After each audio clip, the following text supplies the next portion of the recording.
Kia ora taualuga, welcome to Coco Sports Talk with Ninz and Ash. Today we're super excited to have a special guest joining us all the way from Utah in the US. He's the Emmy Award winning director of In Football We Trust, and his latest doco, Untold, The Girlfriend Who Didn't Exist, has had the internet buzzing since it dropped on Netflix recently. Can you tell us a little bit about yourself, Tony, your Pacific heritage, where you're from, where you grew up? Yeah, so I grew up in Salt Lake City, Utah, out here. My father comes from Tonga, and my mom is also from Tonga as well, but she was raised in Holland. So she, at 1 year old, had left Holland, or left Tonga and went to Holland and was raised there until she was in her late teens and brought here to Salt Lake City. And my father came here as well in his early 20s, and they met here. And was born and raised here with a lot of the Polynesians, Samoans, and Tongans out here, mostly because of the Mormon church. But in my household, my dad was speaking Tongan and my mom Dutch. So language, we were focused on English. Can you tell us a little bit about how you actually got into being able to co-direct this Untold story? So the way it happened was the Way brothers are, really brilliant filmmakers, and they did Wild Wild Country. And so they had this first season of Untold, the Untold series, which they did Malice at the Palace. They did Caitlyn Jenner in the first season. And they were really wanting to do the Manti Te'o story. And so they kind of got the idea started with Ryan Duffy and got some access to Ronaiahs. And at the time, Manti hasn't answered anybody's call for the last 10 years. And so he's had a million people want to do his story. And so the Way brothers had reached out to me, to come on as a director and to see if I couldn't get in touch with Manti and, help him tell a story. And so once they pulled me on, I didn't come on as director until I wanted to find out where Manti was, because for me, it was a very sensitive subject here in the US. When I heard about it, it was one of those stories that I didn't really dig into. I mean, I heard about it, but it was so, in a lot of ways for him, it just seemed like it was embarrassing or whatever it was his own business. And nobody really knew, as you guys see now, nobody knew really what was going on. And I'm not one to jump on a bandwagon and make fun of people or any of that. But as a filmmaker and as a Polynesian filmmaker, I was like, I'm just not going to lift under that if he doesn't want to. And it was just too early for that. So when they said, could I come on and tell the story and talk with Manti, I wanted to get in touch with him first. And so on my last film, I was with Halatingata and Troy Polamalu. And so I was already friends with them, and they were really supportive of my film. And as we know, Polynesians, it's kind of a small circle anyways. It's a small community. We all know each other, or we all know of each other, especially if some of us are in the industry or we're doing something in sports. We all like, oh yeah, those are our people. What I knew was, because I didn't know Manti before this, I knew that Polynesians were small, like as far as like being able to be in touch with each other. And then football players were even smaller, and then Mormon football players were even a smaller circle. So I hit Halatingata up and I was like, yo, can you put me in touch with Manti? And so he group texted us like within the hour. He's like, yo, Manti, this is Tone. I did the movie with Tone. And so he understood. Manti was familiar with me already, and was like, yo, let's set up a Zoom. And as soon as I got on Zoom with Manti, I knew he was just ready to go. You know what I mean? Like he felt like he wasn't wanting to tell a story because he was like, oh, I'm in a good place. I got a family and all this. But it was like really helping him understand that we could do it justice and that it was time for him to tell a story. And that's kind of how it all went down. And then ever since then, it was me and him at the hip. You know what I mean? Just going through everything, shooting everything, him helping us with all the interviews. I mean, it really just took off from there, because before I came onto the project, it was just Ronaiah at the time. And so that's how it all kind of started. Yeah, now, I mean, the rest is kind of history, and we're here at this beautiful film that everybody is roaring about. So can you give us an idea of the preparation involved in bringing the doco to life? Yeah, so, in every documentary, so much is done off camera, right? And so before I even get on with Manti, there's a lot of just discussions that we're having on outside. So an example is when I had asked him to be on the film and us to tell the story together, like explaining to him I'm not here to exploit him, that I'm not part of the media, and that I had his best interests at heart, because I mean, we're the same. I mean, represent, of course we're going to tell the truth, but we relate in a lot of the same ways. He was just like, no, I want it all out there. I want Ronaiah to be on the film. It was important for him for the whole thing to be told. But so that's the first thing. It took him about almost 2 months to come to a conclusion that he was going to do the film. He prayed with his family, talked with his family, because he was like, man, this affects everybody. And so we finally came to it. And then it's, setting up a time to do, 3-4 days shooting with him, on the football field, and, his interviews, and really giving him a chance to get loose and tell it in the most truthful way, that we go through that process. And then a lot is when we're all done doing all the interviews, we're shooting all the B-roll, it comes down to how to edit it, and how whether we're going to tell them side by side, whether we're going to tell them, reveal Ronaiah later as the story happens. You could do it, there were ideas of like, maybe she comes later, but because their stories were because they told them in such a truthful way, and I'd say in a vulnerable way, we were able to just kind of start them and just crash them, just run them into each other, and it was like they were on this collision course, and then they came to what it came to. But I think it's ultimately just a story of people trying to connect, two people trying to connect, and it's also it's just it ends in heartbreak and betrayal. So it's like that's the kind of the bones of it. Yeah, kind of like you mentioned, the way in which you have directed it, because it's going to ask like, why do you think Manti actually wanted the full story to be told? And when you're watching it, I think sometimes of what I've been seeing anyway is that people are kind of missing that kind of nuance that you're talking about around actually this is actually just two people who are very similar stages in their life, very vulnerable and massive turning points. Both as Ronaiah, sorry, does she identify, is that her name, Ronaiah? Naya now. Naya, sorry. Naya. Yep, I'm sorry. I'm referring to Ronaiah as like in the movie, but Naya now. Yeah, I apologize for that. Confirming too as well. Like I was like, oh, have I got it right? So for Naya and both Manti at the same time, they obviously found a connection within themselves going through these big periods. Right.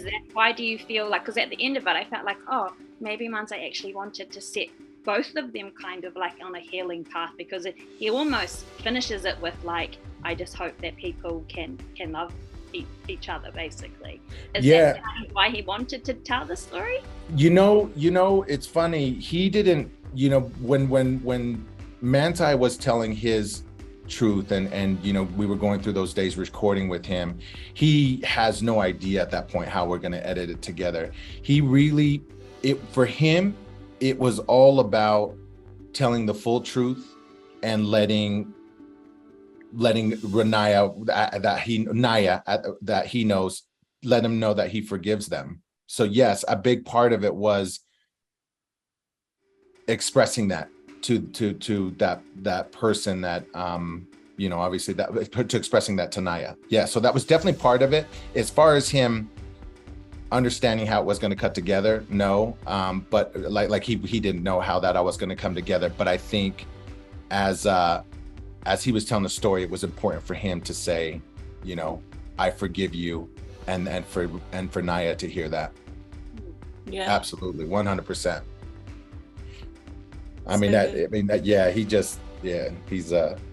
He's one of a kind. Do you think that plays into like the next, so what kind of cultural approach did you actually take to the story? Is that because you were able to bring that cultural lens that not a lot of other people would have probably got? Because the way you have cut it, like you said, you have got a very two kind of stories that are, you know, right, hold together, and then it comes and you're like, oh, and then after watching it, I've got so much more questions around the themes that you can unpack around Samoan families, Pacific families, like some kids like Pacific Island identities and all of that kind of stuff. Like, what kind of a cultural approach did you have to take to it? Yes, absolutely. I mean, just the intimacy that he opened up with me culturally.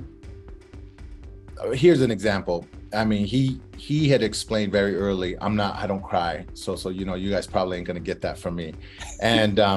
And if you notice when he starts off in the interview, he's pretty chill, you know what I'm saying? And we cut a couple times because it's a long interview, it's hours, you know, and so like we cut, and in between the cuts, you know, I'll go sit with Manti and, you know, just talk with them about how what, you know, what was so great about, you know, his interview and how, and he's always like, oh, okay, great, you know, and so just vibing in that way and helping him understand the importance, because there's so much that I know and what I'm seeing that he may not be saying, right? And so again, as a director, you just gain the trust and help him understand that it's a safe space to express those things that he might be holding back, that I know culturally is sitting under there, you know what I mean? And so that's kind of done off camera. And then, you know, you come back on and you hit those. And then, you know, he ends up doing the most magical ending of forgiveness at the end, right? And cries, right? Like, and so just becomes so much more vulnerable. Absolutely, 100%. I think that's very much a cultural connection between him and I, and just the interview. You know, I think that's super important. I think Duffy was also lucky with Naya as well when he did the interview because I actually wasn't in that interview, and I think what really boded well for us in the two parallels is that she was ready to tell. You know what I mean? And her story was very close because culturally we all live that faith family football, right? And hers, you know, went a different way, and she was going through a very complex situation that we were hoping everyone, you know, got from it, you know, and I know that I won't go towards the Siva or the taualuga that she was doing at the end, but like, you know, you'll get that.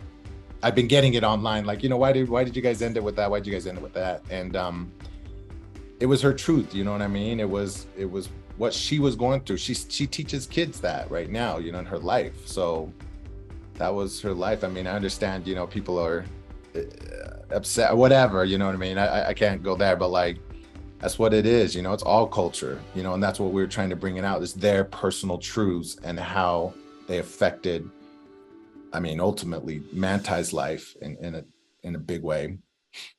Yeah, we'd wondered about that, like what the directorial split was, whether you'd done all the interviews or just, so you only did Manti's part of it? Yep. Manti's parent, everything Manti, and then we built out everything else. But between the two, Duffy did Naya's.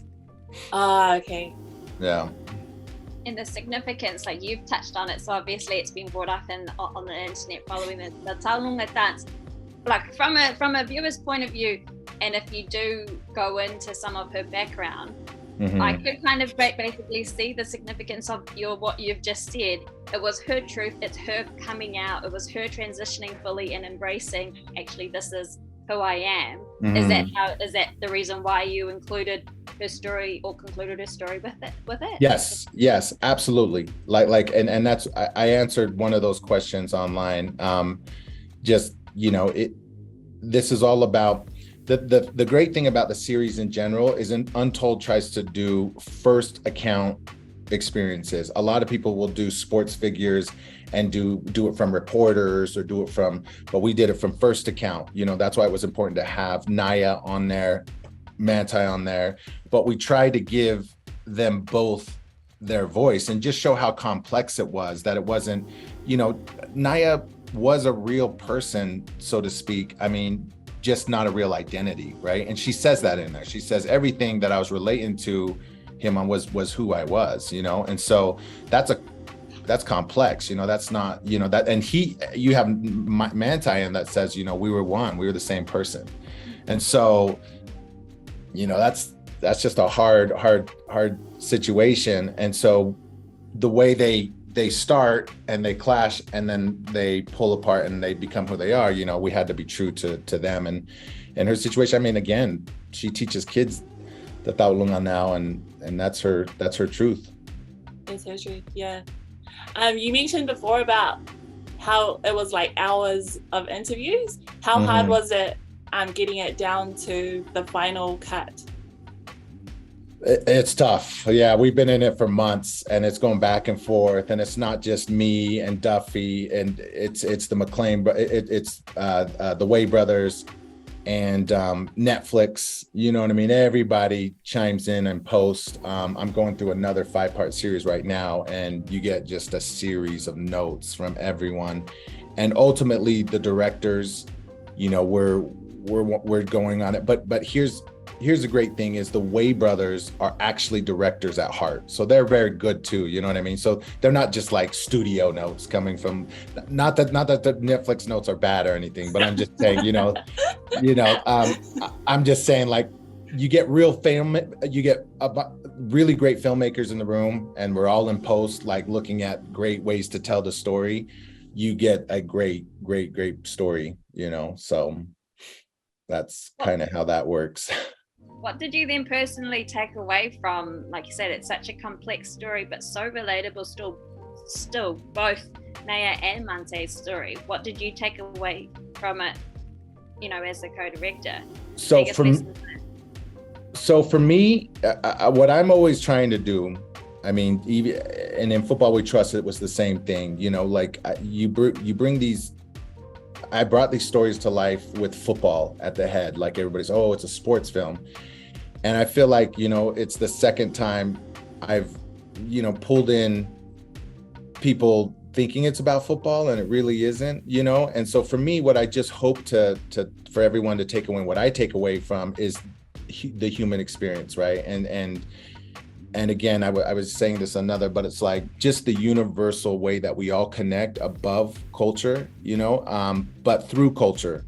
So it's like through the specific culture that we are and the storytelling that we're telling in this story, I'm also adding all the universal elements that bring us all together. So it's like, that's complex in itself, but it really just becomes human versus us against them, or, you know, the differences. It's more valuing each other's differences above all else.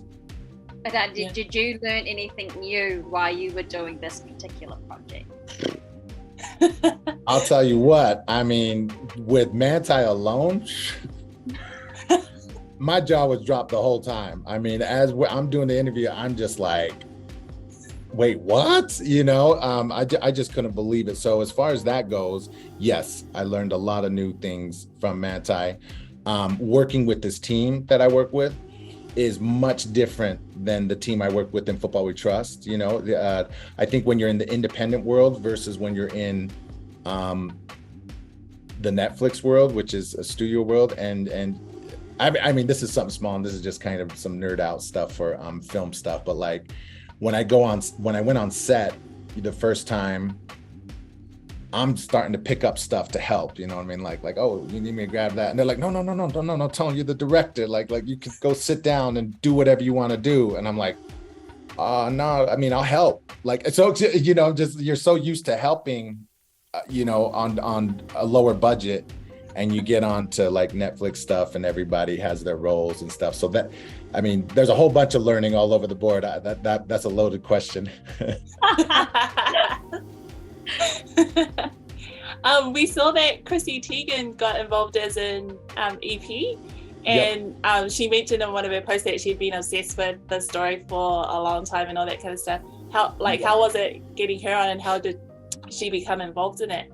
She was great. She was passionate about the story for a long time, and we were trying to work with her pretty early, and she was connected to Deadspin and the story with Deadspin, and so that was I don't know the details of that because that was the producer side of things, But I do know that she has been wanting to tell the story, which is why she was connected with the Deadspin side of things, and just excited to tell it. I mean, when she did a post, you know, I thanked her, like, thanks for posting. She's like, no, thank you, you know. And so so everybody's just been having we've been partying.